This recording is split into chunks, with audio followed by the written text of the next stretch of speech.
All right, guys. Super excited for today's episode with Michelle Nedeleq, right? I'm pronouncing it correctly, Michelle? You are. Awesome. Well, here where you see us, we literally just met each other like 20 minutes ago, and so far we've had a good laugh, planning a little bit of what we're going to talk about, getting to know each other.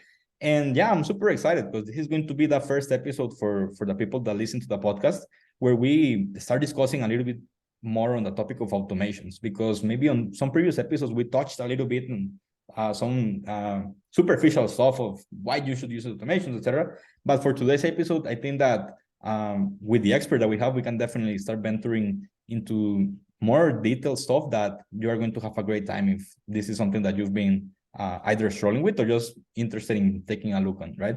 So yeah, for those listening, Michelle is the owner and the founder of the awesome marketing strategies agency. So yeah, super happy to have you here with us, Michelle. Can you let us know a little bit of who you are, your background, what you guys do, etc.? Absolutely. Well, first off, thank you for having me here because that's a huge honor and I appreciate it immensely. So I am Michelle Nedeleq. I am the co-founder of my company, Awareness Strategies. My partner in life and business, as we like to say, is Brad Mooney, and he has a very technical background. So all the techie stuff, don't worry, I won't get into all the acronyms today. We'll be speaking English for you. I actually run the creative side of the company, which is a ton of fun for us. So we're together, we act kind of as what we call a fractional CIO and a fractional CMO, meaning that if you were to hire us full time, it would be like 150 grand and up to have somebody like us working in your company. But we can come in, just kind of look at it and go, hey, here's what you need for your tech. Here's what you need for your marketing. Here's a strategy. Go implement this and run with it. And it works super well from everybody from startups up to $20 million companies, being able to really understand and hone in on what's important to build their business. I think that's what we're going to be talking more about today. Awesome. Super excited for that for sure. Yeah. Out of curiosity, just for the people listening, like when did you guys start it with the business? Well, we actually started the business in 2003, but we started more off in the executive coaching and training side of things, understanding how your mind works and how you create the successes that you do, in understanding that what you focus on grows. And it really comes down to that. In 2015, we had to pivot into something that was more digital, because understanding that a traditional bricks and mortar business has a certain way of marketing itself. Online, the rules of the game change slightly. And in a traditional role, you can be a real generalist and it can work really well. But in online, you have to understand what the problem of your client is, and that you can articulate that you solve it well. So we had to transition somehow to something like how to speak from stage, or whatever it might have been. And we decided at that time that everybody that we saw really had an issue with the tech side of things. It was like the tech stops us. And we didn't want anybody to be stopped in business anymore. And we said, like, why don't we just go do done for you? And that's what we decided to do. So in 2015 or so, we did that pivot, and it's been going awesomely ever since. Awesome. I'm super happy to hear that. And I know that, of course, like your main thing is automations, right? Like maybe taking the human factor out of certain operations without losing humanity, basically, right? That's the important part, without losing humanity, right? We never, ever want to lose humanity. And in fact, what we want to do is maximize humanity. So humans tend to be really good at messing stuff up, at being creative, at being, the exciting part about being human is you never know what's going to come out of their mouth. Something, especially mine. So we want people to do things that are creative. We want them to do things that are spontaneous. We want them to do things that require a connection with people. The place where you want to have automation come in is, as my dad used to say, if you do something once, it's an accident, twice is a mistake, 3 times it's a habit. If you've done something 3 times and it's worked, you want to automate that so that you're doing it exactly the same and it works. This is the kind of benefit to having like an email campaign that gets a certain conversion. You want to keep it exactly the same way. You don't want to be retyping that every time. you want to use the one that works. And if you find one that works better, great, then you use that one and you want to repeat that system. So that can be everything in your business. And when we're talking business automation, we're talking everything from the first phone call that somebody hears to asking for referrals and everything in between. We're talking about all the different departments within the company. When it comes to marketing automation, we're just talking about what happens from kind of social media or network events, the leads to the referrals. Yeah, that's number one, beautiful, because something that I've started to notice as well, as I have not been on business like for almost 20 years like you guys, but I've definitely started to notice that once you start looking at business like a machine or a set of systems, it's actually not only easier to improve on the things that you need to, I mean, you start developing some sort of ego-like focus on the things that's stopping you. Like there's this famous quote, I think that is from James Clear, that says that you don't rise to the level of your expectations, you basically fall to the level of your systems, or whatever is the lowest thing that you do on your business is basically where you typically stay at. And literally just what you were saying before and the importance of systematization and actually building systems inside of the business is something that is super important. And like you said, in all of the customer journey, everything that has to do from the moment that you connect with the person on LinkedIn, for example, all the way to the moment where you offboard them or get referrals, etc. Right? So the problem with most businesses is that they put automation a little too early in their business. So there's basically 4 steps of a business. One is your initial startup, and that's where you're throwing spaghetti against the wall. You're just trying to see what sticks and what works, and I don't know, and this is what I think they want to hear, but what they're responding to is this, and it's just a hodgepodge, it's a mess, and that's awesome. That is the first part of business. But eventually, like I said, you start to notice that you're saying the same thing over and over again. And when you start noticing that, now you know, okay, hey, these people are listening to me. These are the questions they're asking me. This is where I want to go in my business. And that direction then starts to help you to get into the second phase of business, which is growth. With the growth phase, then you can start to let go of all the busy stuff that you're doing, that you're trying to find more clients, and you're just honing in on that one client and doing that one thing that works well. So we all get that spammy email on LinkedIn and stuff like that. And that's because people are putting the growth in front of the startup. What you need to do is have the business owner ask a bunch of questions, talk to a bunch of people, and say which conversation worked. Once we see which conversation worked, great, repeat that conversation, because I would have said it anyway, so it doesn't matter if it's just cut and paste, but now we know it works. The spammy stuff, it doesn't work. That's in the let's see what works stage. And okay, that one didn't work, this one did. Let's throw out the spammy stuff and just do the one that we know works, because it sounds like I'm actually having a real conversation with somebody, because I did. Like, that's the part that most people are missing out. They want to go, hey, I just want to automate. I just want to have that hockey stick growth in my business. And you can't jump to that scaling stage without starting at the other one. So when you put things in place in the right order, magic happens, but it takes time. You can't do the get rich quick thing. You can't take somebody else's template and throw your stuff in there and have it work, because you don't have their successes. You don't have their story. You don't have you've got to go and do the dirty work. Sorry.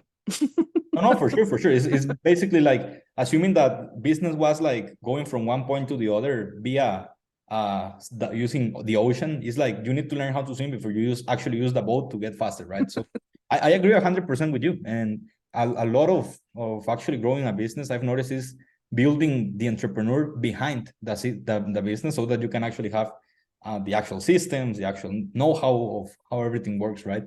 Awesome. Absolutely. For some people listening, I know that the topic of automating the business and overall automations might be a little bit of a maybe something that they don't know, or they don't like, because they think that it's taking, like we were saying at the beginning, the humanity of running the business. But I would love to hear your thoughts on as a whole, why is it important in the first place to automate certain parts of your business? Just before you answer, for the people listening, I want you to tell us, Michelle, like, who should, first of all, because I know that you made some sort of a spoiler, like not everybody should be automating everything or basically depending on where you're at. But I would like to know, like, who should automate, number one, and assuming that they should automate, why is it important to do it, right? So a little bit on those topics, I think that is going to be interesting. Awesome. Well, and I'm going to switch them around because I think it's important to understand why you want to automate Please first, go ahead. and then we can decide who Gotcha. fits that bill and who doesn't. Because in business, like I said, when you get to that growth phase, when you start to figure out what's working, that's when you want to start automating things, and you want to start putting the pieces in place so that you can start to focus on the other aspects of your business. Because you will notice in business that as a business owner, you start doing a whole bunch of stuff that you shouldn't be doing. Things like accounting and bookkeeping, you should be allocating to somebody else. Things like doing the actual digital automation, you should be delegating to somebody else. The thing you should be doing is the thing that you're awesome at, which is usually going after sales, which is usually connecting with other people, centers of influence, getting the word out to the masses of what you got to do. Everything else, that if you can automate it, you want to automate it because you don't want to be losing leads. We've all had the experience when we go out, we meet a ton of people, they're super excited. And then when 2 months later, we find their business card somewhere stashed, and we're like, oh man, that person was really interested. And then we start to get in our heads and go, oh, it's too late. They're not interested anymore. And all the crap that goes on in our heads. That's the time that we want to automate so that we, even if it is 2 months later, we still put their information into our system, and our system goes, hey, we met you at an event and it was a ton of fun, and you mentioned you were interested. Here's the link I promised you about how to get those 10 pieces of blah blah. And you just do it anyways. Computers do things anyways. They don't get in their head. They don't let that emotional distraction stop them. It's just 24/7. I do the exact same thing because it works. That's when you want to automate. And the reason you want to do that is because if you don't do that, you're losing a ton of leads. There's a stat, something like 3 out of 4 leads are lost because people don't have systems in place. So they've lost the business card under the bed. They've got their head in the way and said, oh, this person's not interested, so I'm not going to keep following up with them.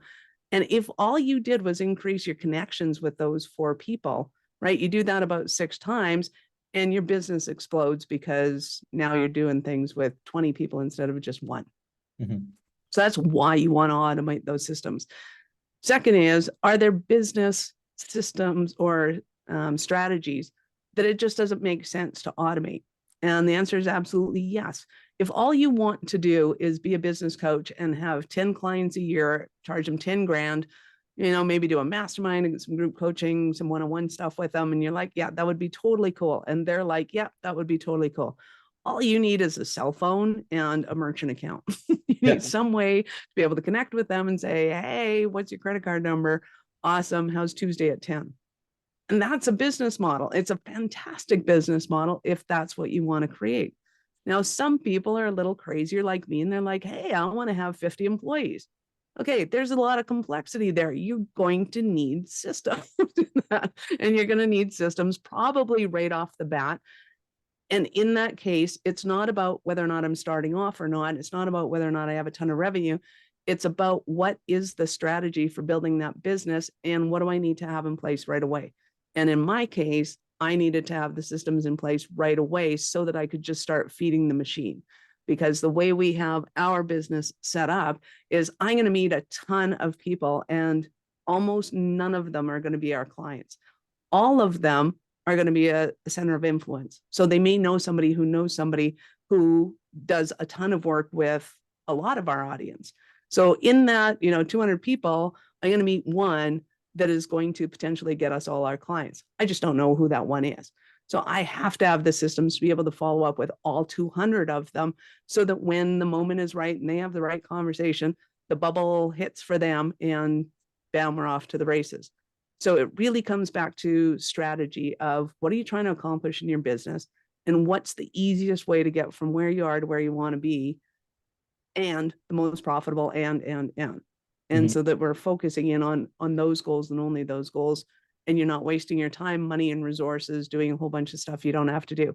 If you're not in the right phase, doing Facebook ads is like a bonfire. It's going to waste more of your money, guaranteed. If you're in the right place, I've seen companies with a budgets of like 700,000 a month on Facebook ads, but Mhm. it's because they're making 2 million a Yeah, month. for sure. Like, No, no, for then it sure. makes sense. I would Yeah, throw money at that all day long. for sure.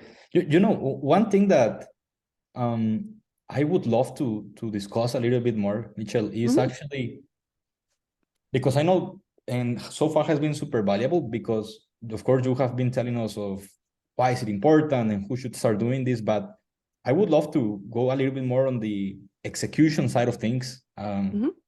Without having to start discussing about what software to use, etc. I Yep. would love if you can actually let us know a little bit on maybe some automations or some specific automation that you think that right off the bat anybody could start using to at least save up some minutes per day. I don't know. For I was before the call. I know that I was telling you that for me, one of the Mhm. biggest things is actually knowing when somebody books a call on my calendar, so that I Mm. know that a call was booked and knowing that okay, I have certain lead flow for this week, or I don't have certain lead flow for this week, etc. Right? Yep.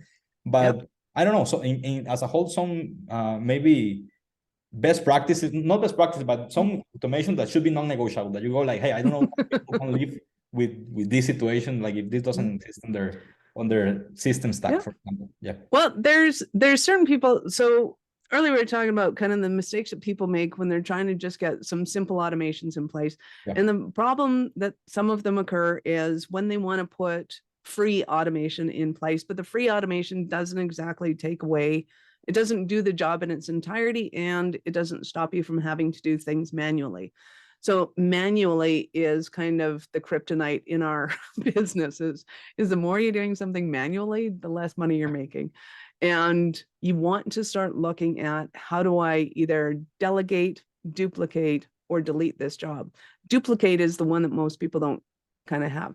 So say you go with something like Calendly and you go with the free version. I'm not bashing Calendly, I'm just pointing out the facts. The fact of the matter is, when you go with the free Calendly, it doesn't always give the recipient of the appointment the link. You have to go in and then manually add it in to the event, which can work. It might work. It might not work. And then you're stuck at the time of the appointment trying to figure out why this person isn't in the meeting. Did they click on the right link? Did the appointment come up with the Google link that Google decided was more important than your link? All sorts of fun stuff happen. Whereas if we happen to use Appointment Core and we use it because it integrates with our system, so it automatically sets up the appointment, it automatically puts them into our calendar, into the database, it automatically puts the appointment in our calendar, it automatically gives them the link. There's a ton of gives them reminders. Like, there's a ton of stuff that automatically happen, and people will respond to those reminders going, yeah, I'm super excited to be there. I'm like, great, I didn't send that. But we have a well-written response Yeah. when people think that I've personally written it. And that's how you do it well. And the issue is, people want to set up automations that are free, and sometimes that's not the best answer for your business. Some things that you can do free that are kind of it's not non-negotiable, but it's a super good idea, is if you onboard all of your clients in exactly the same way, then do a video. Say, hey, I'm super excited that you've signed up with us. This is going to be epic and awesome. We're going to have our first appointment. At that appointment, we're going to be doing this, that, and the other thing. We're going to go through this. You're going to have that. And, make sure that you've booked that appointment, and you can click the link below, and that goes to your appointment. That's actually a great one, and that's something that I honestly really Clients recently started. love that. Exactly. We call it over inside here. We call it an onboarding funnel. It's literally, let's say somebody makes the payment, they sign the promise agreement. We literally have to say, hey, here's the link, here's the onboarding funnel. People click on the link, and it's like an onboarding form with the video, with instructions, with hey, create a Google Drive and share access with us with the assets. And that's honestly, I mean, it's right. honestly for you super easy to do. And for the client, it's like, wow, these guys are 2,000 years ahead, right? It's like something super incredible for them, Because right? nobody wants to sit there and listen to you show them how to set up a Google folder. Exactly. They feel like idiots because they don't understand how it works. They don't know where the button is. They're all confused. They're stressed. They're thinking, wow, this is a complete waste of time of this 1 hour meeting. I really want to talk about this other stuff. That's the kind of stuff that you want to automate, because they don't want that personal time there. Whereas if you But what they do want in that initial appointment is your time, your energy, your answers to their specific questions on certain things. Exactly. That's what makes automation work, is when it's not impersonal. It's just giving people the information they want when they want it, when you're not available. Exactly. You know, Michelle, for me, I would love to know, for example, I know that you guys have different clients and different types of clients in different industries, maybe plumbers, etc., like you were telling me before the call. But Yep. I would love to see like some different use cases for automation that you have specifically used in the past for some clients. Like, for example, again, I know that this might be not the case for what you're going to answer specifically, but for example, for plumbers, maybe getting some sort of doing some email marketing campaigns automatically after somebody opts in on a certain funnel, for example, right? I would love to know like some of the beginner automations and some of the advanced automation that you guys do for some of your clients. And this is now for you to also let us know a little bit more about what you guys do and who you help, and for people listening. So with plumbers and other tradespeople, what often happens is they'll go out, they'll meet somebody, they'll do an estimate for them, and then they wait and they are going like, hey, where's my client? The cool part is with technology where it is right now, we can set it up so that the person going through will go in and edit, go into a web browser, enter a bunch of stuff. They can have an estimate right there and go, hey, this is what I see going on. This is how it is. Does this sound good to you? How urgent is this? When do you want to start?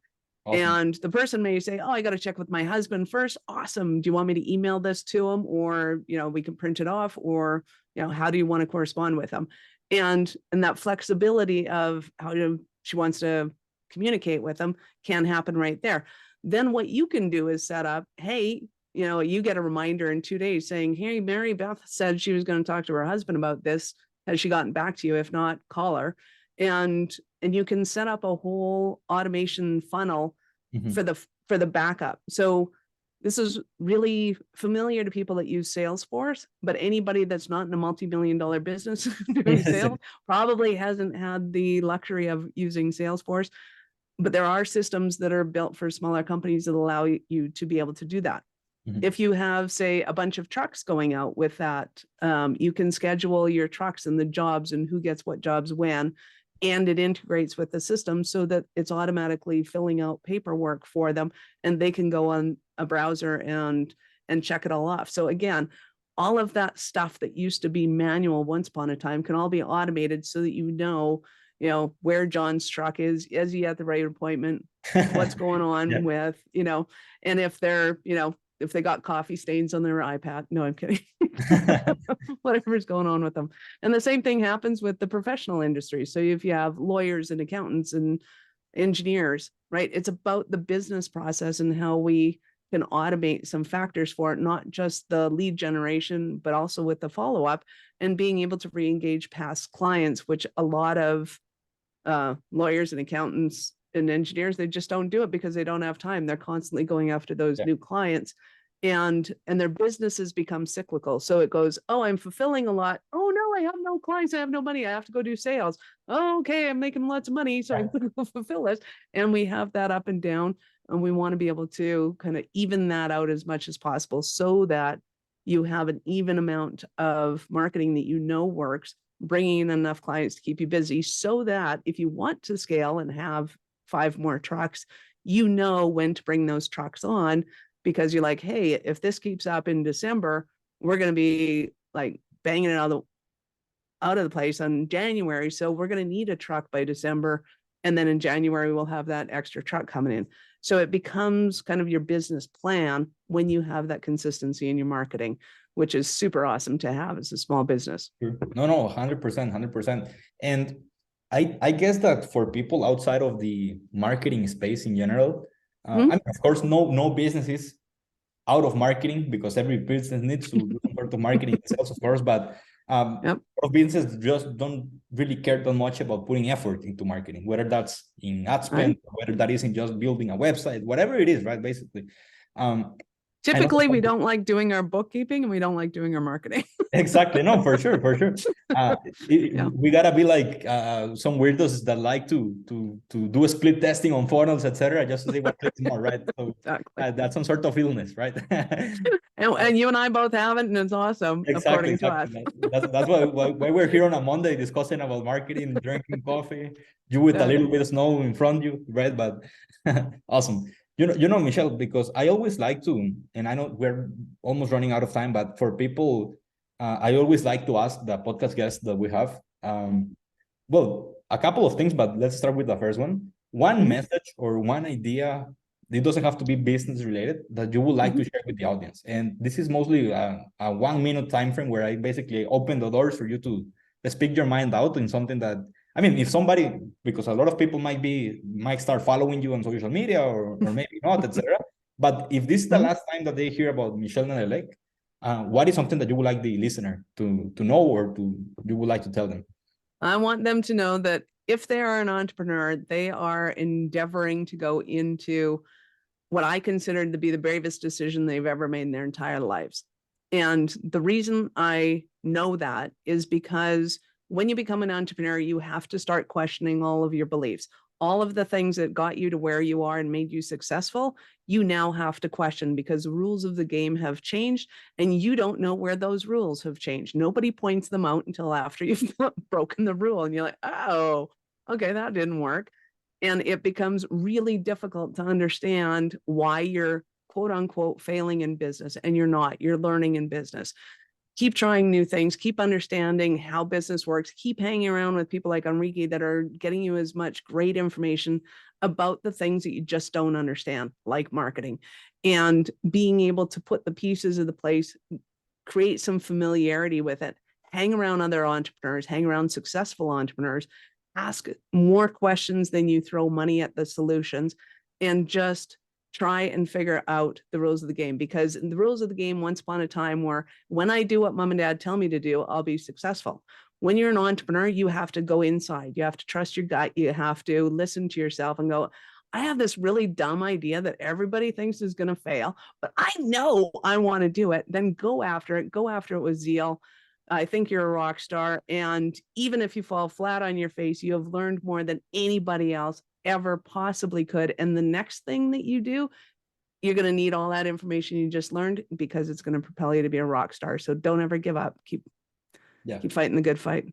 Yeah. Awesome. Yeah. I think that super valuable what you just said. And I think that the biggest takeaway, at least for me, is definitely embracing failure because I honestly, thanks to God, I'm grateful that at my 24 years of being a human being that is alive, I was able to build I would consider a profitable business that I'm proud of, but of course, nowhere near where I want to be.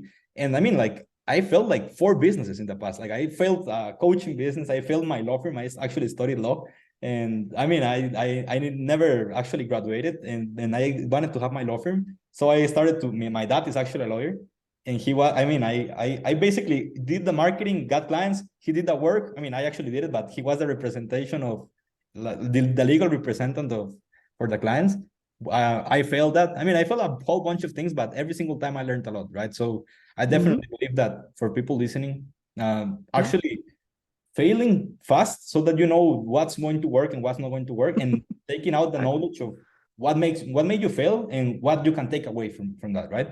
Awesome. Exactly. I think a lot of people don't understand that in chemistry, when scientists have an experiment that they're going to do, if they come up with a hypothesis, I think it's going to work out this way.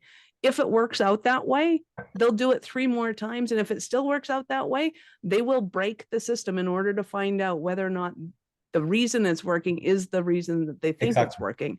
So even in business, it's not about understanding that it works. It's like, if it works, great, yay. But if it's not a repeatable system, then you haven't really learned from it, and you have to break the system to then learn what is working and why it's working the way you think it is. So I'm loving it. Absolutely. Fail a lot, fail fast, learn a lot from those failures. Don't ever take it personally. All it is new information, and you can totally do it. And we know you can do it because you have the inkling to think that you can do it. And that's all you need. Awesome. Last question, Michelle. Yeah. One book that you recommend and one movie or TV show that you recommend to the audience. Maybe your favorite book and your favorite TV show. Awesome. My favorite book is Think and Grow Rich by Napoleon Hill. My second one is The Science of Getting Rich. And both of those talk about understanding why it's so important to focus on the thing that you want in life and how to get it. My two favorite movies, one is Shrek, because Shrek understands the elements of humanity, that we are deep and we have layers and we have to understand those layers. My second favorite one was Finding Nemo, because every inch of that movie is about personal development and understanding how to get what you're going after. So awesome. I promise that this was not scripted. This girl took it out of, I mean, literally took her 3 seconds to think them. So it looks like she was prepared, but it was not. It was literally in the moment. Awesome. No, Michelle, thank you very much for your time. It's been really a pleasure. And I know for the audience, this was a great time, maybe while they were driving, listening to a podcast or while training. So yeah, definitely thank you for coming and hope to keep in touch with you. Awesome. We'll see you again. Thanks. Bye-bye.